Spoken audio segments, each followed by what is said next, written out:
Samantala sa kaugnay pa ring balita, plano rin ng hukbong sundatahan ng Pilipinas na parangalan ng mga sundalong nagtanggol sa mga mamamayan sa naganap na standoff sa Zamboanga City nito lamang nakalipas na buwan ng Setyembre.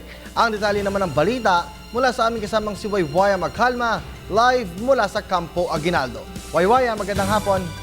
Kirby, halos 20 araw nagtagal ang gulo sa Zamboanga nang sumalakay ang grupong Moro National Liberation Front o ang MNLF faction na sumalakay nga nitong nagdaang September 19. Aminado ang mga sundalo na nahihirapan sila sa urban setting lalo na may mga sibilyan na hostage ang grupo. Para kay Lieutenant Colonel Oriel Pangkok, ang battalion commander ng Joint Special Operations Task Group Arrow, sa 25 taon niyang sundalo, ngayon lang niya naranasan sumabak sa isang lungsod. Dahil kadalasan sa bundok ang karaniwang nilang senaryo. Ang senaryo na kanilang sinabak ay isa sa mga matataong lugar na bawat kalye at iskinita ay kailangang mabusising i-inspeksyonin at maging ang bawat bahay at gusali na kanila. Dagdag pa ni Pangkok, ito na ang pinakamahirap na kanyang naranasan bilang isundalo. Dahil noong unang 3 araw sa Zamboanga Siege, hirap silang umatake dahil sa ginagawa ngang human shield ang mga hostages kung kaya't namatayan siya ng 3 sundalo mula sa kanyang unit. Aminado siya na tumagal ang operasyon dahil kung hindi sila mag-iingat ay posibleng marami pang sibilyan ang mamamatay. Kaya naman pasasalamat ang kanyang inahatid sa kanyang natanggap na Distinguished Conduct Star Award na kanyang inalay naman sa kanyang unit, ang 1st Scout Ranger Battalion at ang sa 3 sundalong namatay na kabilang sa kanyang unit. Narito po ang bahagi ng pahayag ng Lieutenant Colonel Oriel Pangkok, ang commander ng Joint Special Operations Task Group Arrow. Yung medalya na nakuha ko ngayon is para doon sa mga sundalo ng 1st Scout Ranger Battalion na sa ngayon ay nag-ooperate uli. Nandun na kami sa Samar ngayon. Kahit na kami ay merong 40 o 4 na po na may wounded at merong 3 namatay, kami ay patuloy na magsisilbi sa bayan.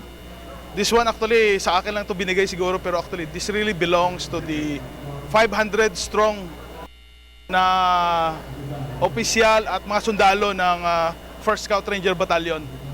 Although sila may mga individual awards din sila na matatanggap siguro sa susunod na mga araw, pero ito talaga inaalay ko to. Lalo na doon sa nagbuhis ng buhay natin, may 3 kaming patay.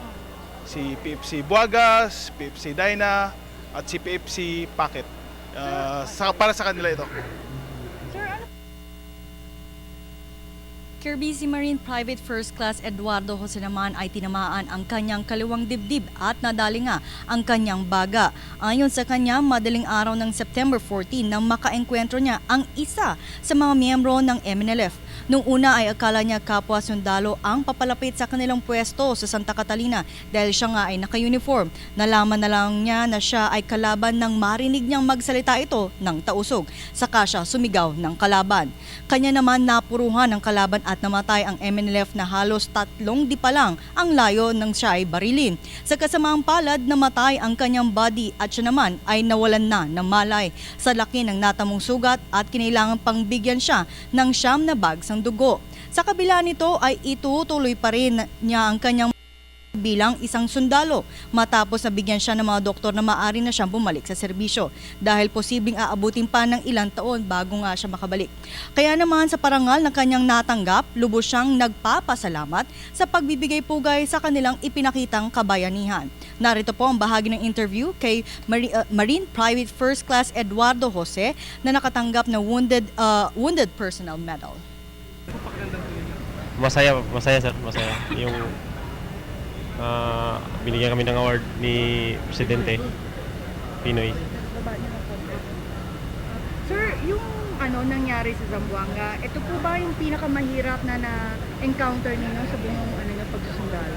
Ay ma'am, kasi mahirap kasi yung ma'am kasi bahayan ma'am. Correct. Tapos sobrang dikitan talaga yung ma'am yung away doon ma'am sa Zamboanga City ma'am. Sa kayo sundalo nung kasagsagan ng Zamboanga Siege, Ano po yung naiisip ninyo? Naiisip nyo ba na mamamatay kayo? Or makakayanan nyo tong gantong first time yung tabak sa urban setting pa? Yung that time ma'am, ay natanggap ko naman to yung trabaho ko sundalo. Tanggap ko naman anong mangyari sa akin ma'am. Yun. So ano iniisip nyo, sir? Ayon naman kay AFP Chief of Staff General Emmanuel Bautista, ito lamang ang unang bugso na kanilang bibigyan ng award sa mga sundalong nabuhis ng kanilang buhay nga sa Zamboanga. 2,000 iba pang sundalo ang balak nilang gawaran at posibleng ibigay ito sa AFP Day sa darating na Disyembre. Maaari rin mayroong mga kuha ng Medal of Valor na award na isa sa pinakamataas na award na matatanggap nga ng isang sundalo. Para naman kay Defense Secretary Voltaire Gasmin, para sa kanya naniniwala siya na namatay na ang tumayong leader sa Zamboanga crisis na si Commander Ustad Javier Malik dahil wala naman senyales mula sa kanyang tagapagsalita na siya ay buhay pa nga.